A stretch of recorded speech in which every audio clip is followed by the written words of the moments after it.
Sudah, itu juga ada yang sampaikan ke saya kalau apa namanya Ustadz Nanang ini bisa menirukan banyak suara ini.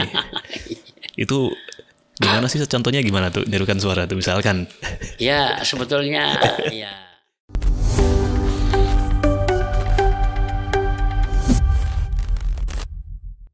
Masih bisa Ustadz ya? Masih bisa insya Allah ya? Ya kalau untuk suara anak-anak masih bisa lah. Gimana? Kalau di acara ngaji begitu. Contohnya Pak Zen mengatakan begini. Pagi hari ini kita akan bertemu dan mengudara ya sama adik Gifari yang sangat lucu, yang soleh, begitu kan? Pak Zen itu memberikan preambel begitu buka ini, dan akan membawakan satu firman Allah ya, di surah Al-Ikhlas. Semoga adik-adik semua sudah bangun, khususnya anak PDI, ya kan, ibu-ibunya dan sekalian, ya kan. Sebelum kita mendengar, ya kan, nanti ceramah dari Allah Yarham atau Sabtu Said. Nah, ada selingan dulu nih, adik Gifari laki muda. Adik Gifari siapa tuh? Namanya adik Gifari ya ini. Ya Saya ini ya. Terus gimana tuh adik Gifari? Coba adik Gifari, ya kan, coba dibaca ini ya. Ayo kita mulai. Wahid, Itsnin, Tsalasa. Langsung saya mendamping suara anak-anak itu. Masya Allah. Gimana contohnya kok? Sama tuh masih ingat? Masih ingat, cuman ya tidak seperti dulu kan. Ya, kita pengen dengar saat barangkali ini mengembalikan nostalgia. Oh gitu ya. Baik, adik Gifari, coba peragakan atau baca firman Allah yang sangat mulia ini ya, dimulai dari ta'awud. Ya. Wahid, Itsnin, Tsalasa. A'udzu billahi minas gitu ya, seperti gitu ya. Syaitonir rajim, jadi sampai seterusnya ya kan. Jadi Bismillahirrahmanirrahim gitu kan. Itu dulu masih kecil, suaranya masih enak kan. Masyaallah, Qul huwallahu ahad. Masyaallah. Nah, demikian ya. Jadi Ustadznya jadi pasti banyak penggemar ya waktu itu. Sehingga ibu-ibu di sekitar Gunung Tembak, khususnya warga itu sangat terbantu sekali, sehingga anak-anaknya semangat, ayo bangun, tahajud, bangun, subuh begitu. Karena dengar suara Gifari itu. Ya, adik Gifari sudah mengudara, ayo begitu. Masya Allah. Sangat terbantu ya. Tanpa kami sadari, tanpa ada tendensi lain kecuali emang hanya sifatnya menghibur, menunggu Allah Yarham Ustaz Abdullah Said memberikan taujihnya itu. Masya Allah. Di sela-sela itu. Jadi emang ya rupanya ya tanpa disadari, memang pada waktu itu tidak sempat di blow up sampai keluar karena memang ya biaya atau mungkin Pak Zain sama kami juga tetap mengambil amanah yang lain selain yang ini menghibur saja sebenarnya. Ini Ustadz ya, ini boleh dibilang jejak Ustadz Nanang Hanani di Gunung Tembak. Kita pernah mendengar juga bahwa antum yang menemani Allahyarham di Mekah dan Madinah saat waktu beliau sakit. Betul. Masya Allah, ada cerita buat kami. Ya, itu luar biasa sekali. Saya malah melihat bahwa Allahyarham itu memang, kalau saya katakan ahlul ibadah ya. Jadi kalau saya katakan ya, selain ahlul ibadah itu lisannya itu sangat, kalau bahasa Jawa itu mandi itu terbukti itu loh, karena ucapan beliau. Masya Allah. Di saat memang pada waktu itu kuota tidak sampai ke diri saya. Ya, pada waktu itu Intantur yang dikelola oleh Ustaz Abdul Manan dan Pak Bukhari pada waktu itu bisa memberangkatkan beberapa orang. Contohnya Pak Abdul Latif, ya, terus Pak Mansur Salbu, Ustaz Abdurrahman Muhammad, ya, terus Romi sebagai perawatnya Ustaz, ya, terus Ustaz Amru, Ustaz Junaid, ya, berapa orang lah begitu ya. Terus kami tidak masuk di situ. Apa ucapan Ustaz? Nanti kamu nyusul ya Nang, begitu ucapannya itu. Nggak mungkin masuk akal. Saya 97 itu pada waktu itu ya, sudah di Cipinang ya, udah balik dari Gunung Tembak. Saya balik ke Cipinang di tahun 96 saya balik di sana. 95 dan 96, setelah itu 97 Ustadz agak sedikit kurang sehat sehingga tertira, kalau bahasanya itu Beliau ke Mekah itu untuk menenangkan rohaninya, banyak mengambil energi dari Allah melalui rumah yang mulia di sana kan. Dan dia pesan Pak Nanang nyusul insyaallah. Nyusul insyaallah. Yakin dalam kondisi itu sangat nggak mungkin Pak Nanang nyusul. Nggak sangat mungkin. Dan anehnya pada waktu itu Intantor membutuhkan tenaga 1 orang mutawif ya untuk membawa jamaah sekitar 6 orang. Dan itu orang kaya-kaya semuanya. Masya Allah. Dan sering ke sana dan itu bisa salah satu ustadznya di angkatan laut seperti itu. Oh, Masya Allah. Nah, saya diminta untuk membawa beliau. Apa pertanyaan beliau? Ustadz beberapa kali ke Makkah, ke Madinah. Apa ucapan saya? Alhamdulillah, Pak. Alhamdulillah. Antum alhamdulillah terus saya. Karena saya tidak bisa mengucapkan apa-apa kecuali alhamdulillah. Karena sudah membaca ada jawaban ya dari yang pernah disampaikan. Akhirnya betul dikatakan ini ada staf yang namanya Pak Agus Salim, harusnya beliau berangkat tapi tidak mungkin meninggalkan tugas administrasi ya kan. Akhirnya saya diminta. Masya Allah. Ke sana. Dan ucapan beliau itu betul-betul terbukti. Masya Allah. Nyampe sana saya nggak ke jamaah saya. Saya turun langsung saya peluk Ustadz itu. Ustadz Nanang, Ustadz ini Ustadz Nanang, Ustadz. Masya Allah. Senyum dia. Masya Allah. Senyum aja. Karena beliau tidak banyak ngomong pada itu kan. Memang agak sedikit stroke ringan ya. Sudah berat saat ngomong gitu ya. Iya. Cuman ditarik tangan saya, suruh mijitin, langsung saya mijitin. Oh, Masya Allah. Itu di Mekah itu. Di Mekah. Di Mekah ya. Itu. Saya enggak hiraukan di Mekah lihat Ka'bah nangis sudah mana Ustadz gitu. Saya pengen peluk Ustadz. Masya Allah. Tentu Ustadz ya suasana rohani yang luar biasa bertemu dengan Ustadz Abdullah Said di Mekah di Ka'bah ya, dekat Ka'bah ya. Mata air saya mengalir. Ustadz cuman berlinang saja, bukan berlinang ya. Jadi kalau orang itu berkaca-kaca. Mungkin juga pengen nangis, cuman saya peluk aja. Iya. Saya pijitin ya, lebih kayak anaknya begitu. Iya. Alhamdulillah. Terus menemani Satya selama di sana? Menemani saya. Kemana-mana Ustadz minta dia. Dan pada waktu itu ada Ustadz Junaid, kakaknya beliau, juga ikut berobat juga di sana. Masya Allah. Berapa lama Ustadz di sana waktu itu? Berapa ya? Kurang lebih daripada 10 hari ke sana. Oh, 10 harian lebih. Masya Allah. Soalnya saya rasakan bahwa memang Masya Allah nikmatnya luar biasa itu. Luar biasa Ustadz ya. Ada lagi hal lain yang sangat berkesan ketika menemani Allahyarham di Mekah sana tuh. Beliau hanya mengucapkan ini, tekunin apa yang kamu bisa, tekunin saja apa yang kamu bisa. Nanti insya Allah Allah yang memuliakan kamu. Masya Allah. Nah, masuk di akal saya setelah Allahyarham demikian ya kan. Terus Allahyarham tidak ada, itu tiba-tiba saya bisa ngurut wapres. Ngurut wapres siapa? Wakil Presiden Hamzah pada itu. Oh, pernah ngurut wapres ya? Sampai 3 tahun. Karena menekuni mijat itu ya? Ya, mungkin tadi saya katakan doa beliau. Salah satu di antaranya. Iya. Luar biasa, karena tekunin apa yang kau bisa. Insya Allah Allah akan memuliakan kamu. Iya, Masya Allah. Jadi betulnya fokus, istiqomah, sungguh-sungguh. Masya Allah.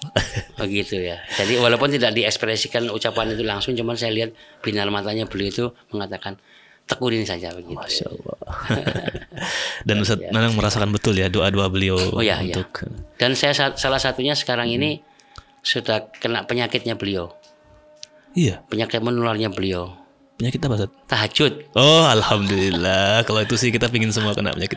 Menular betul itu. Penyakit positif. Iya.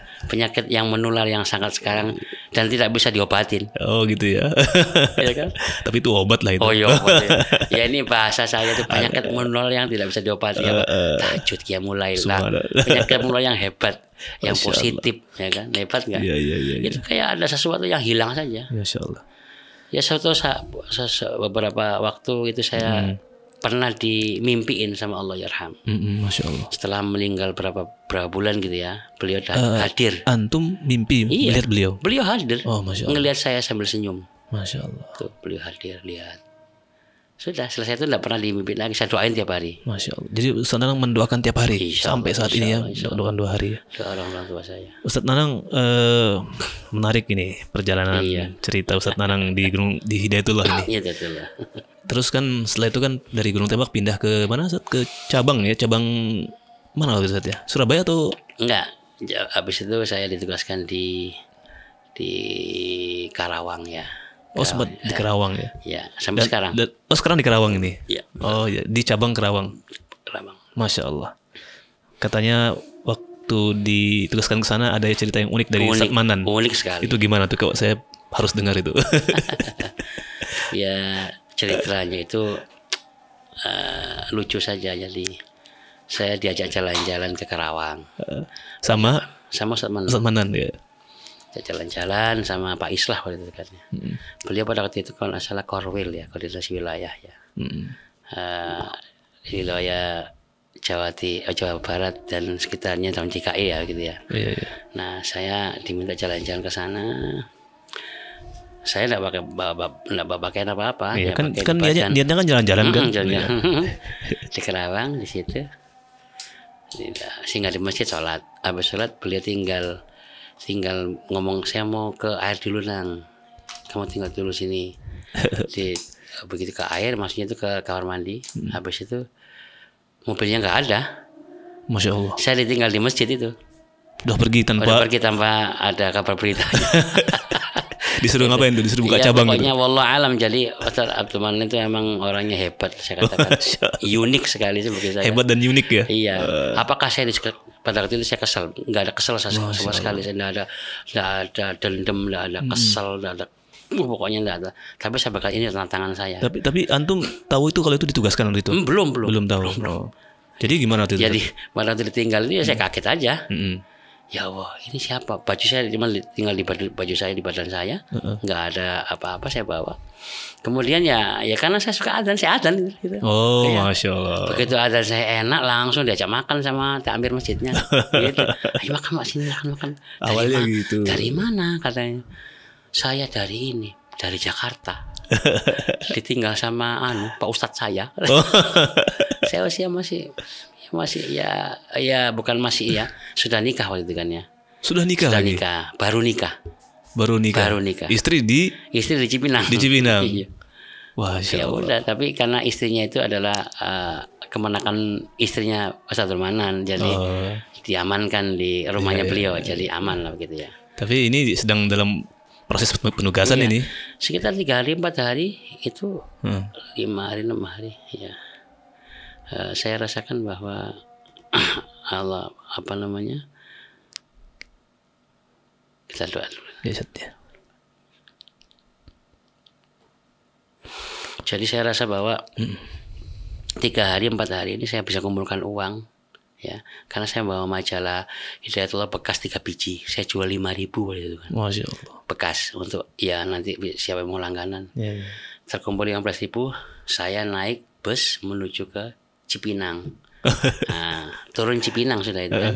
Saya jalan kaki karena nggak cukup duitnya kan. Jalan kaki saya sampai ke Cipinang dari Uki itu. Itu bis Warga Baru pada itu kan masih sepi.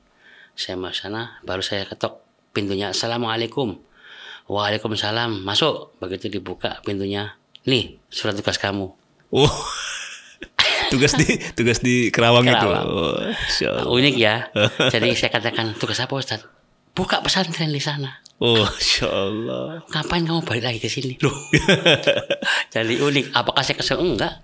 Ini tantangan bagi saya. Memang sudah yakin saja. Ya. Yakin. Orang tua saya, Allah yarham, sudah memberikan semangat kepada saya bahwa tekunin apa yang kau bisa jalankan.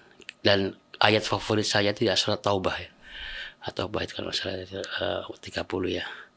Infiru khifafa wa thiqalan wajahidu bi amwalikum wa anfusikum fi sabilillah. Itu ya.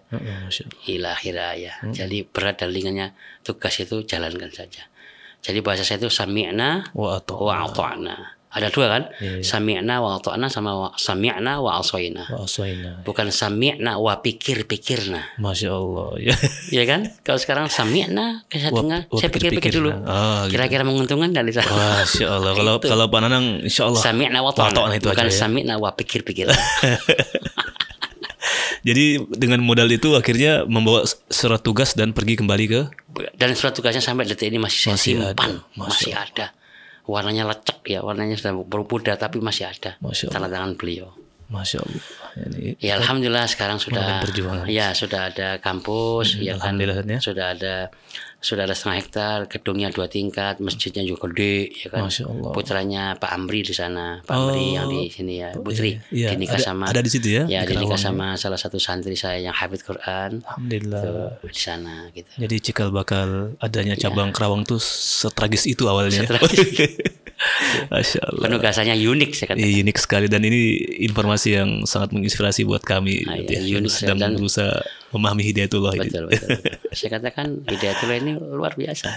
Sehingga kemarin pada waktu sebelum saya ditugaskan ke sana, saya pernah mengambil statement yang sangat radikal ya. Gimana? Di depannya Allah yarham, ya masih ada beliau ya. Dihadirin orang-orang Munas pada itu kan, saya katakan tidak sah kesantrian jenengan semua ini sebelum di TC di Gunung Tembak. Wah, Masya Allah. 40 hari di TC. 40 hari Gunung Tembak saja. Kalau antum kuat pasti kamu bisa bertahan, nggak kuat pulang pasti kamu. Oh, berarti termasuk jenengan di TC juga 40 hari di kolam yang dulu tuh. Pokoknya banyak tainya. Kolam putri. Mohon maaf, saya punya tanya itu ya di situ tempatnya. Di situ 40 hari ya. 40 hari kadang pindah ke sana. Saya kira karena dipanggil khusus dari Cipinang artinya ada perlakuan khusus. Enggak ya, tetap harus merasakan itu ya. Merasakan itu. Masya Allah. Dan saya tidak betah, orangnya kan suka gerak. Jadi begitu ada yang molen, kedengaran molen saya turun begitu. Ikut semua. Sehingga makanya kalau orang teman-teman di sini tidak kenal Mas Nanang, ya berarti antum tidak di Gunung Tembak. Kenal Hidayatullah di Gunung Tembak gitu ya. Karena saya insya Allah di semua lini masuk ke anak-anak, ke para pembimbing, kepada para asatidz, kepada teman-teman di KNM dan semua berbaur saya, alhamdulillah. Masya Allah. Tidak jaim ya. Alhamdulillah. Banyak informasi yang kita dapatkan ini Ustaz Nanang Handani ini. Sekarang amanahnya adalah ketua atau anggota Ustaz ya? Anggota DMW Jawa Barat. Masya Allah.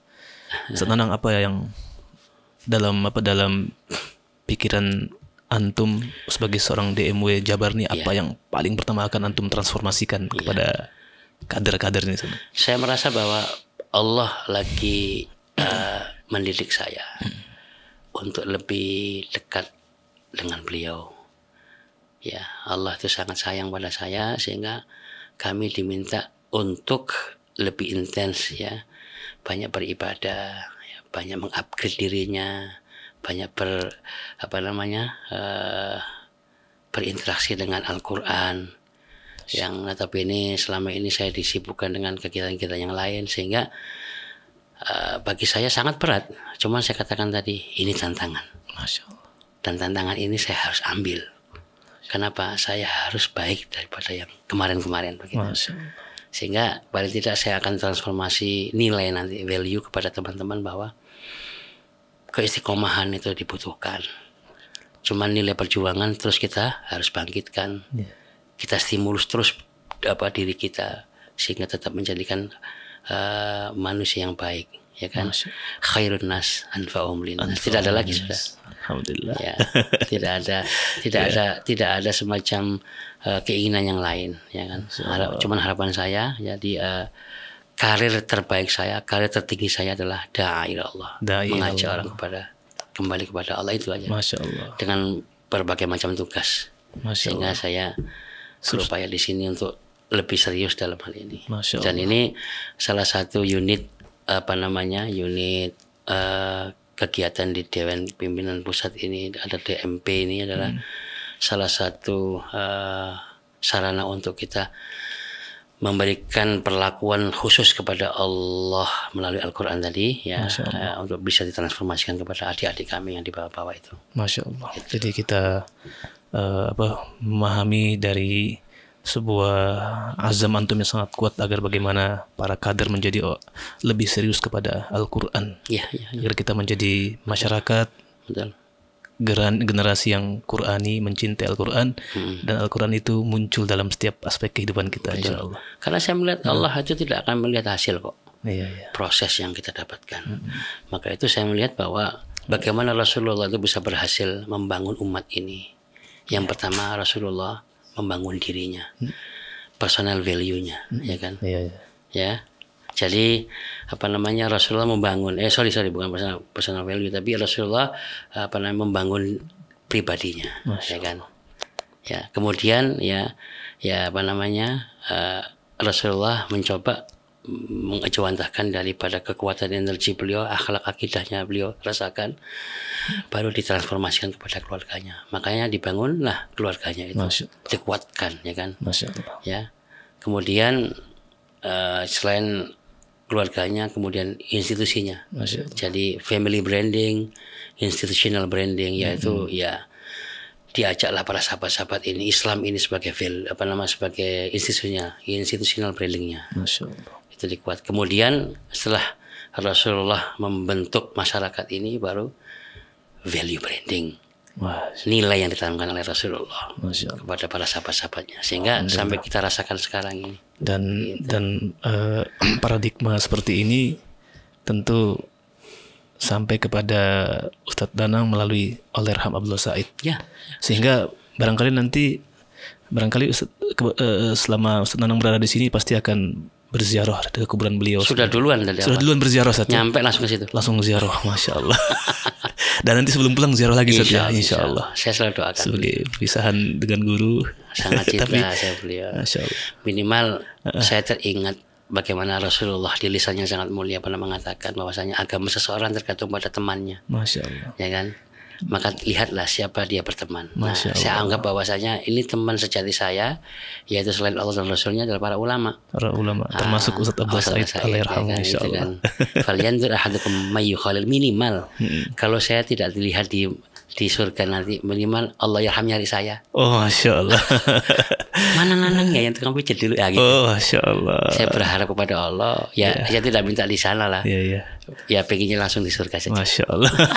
Ya, amin. Kita semua insya Allah ya, Bapak Danang ya. Insya Allah. Alhamdulillah. Ya, kita berprasangka baik kepada Allah. Mudah-mudahan Allah mempertemukan kita kembali dengan orang-orang yang kita cintai. Amin, terima kasih Pak Danang atas waktunya, ngobrol-ngobrol ringan tapi banyak sekali yang kita bisa serap ini dari penjenengan ini. Ya, jazakumullah khair. Waalaikumsalam Assalamualaikum warahmatullahi wabarakatuh. Waalaikumsalam warahmatullahi wabarakatuh.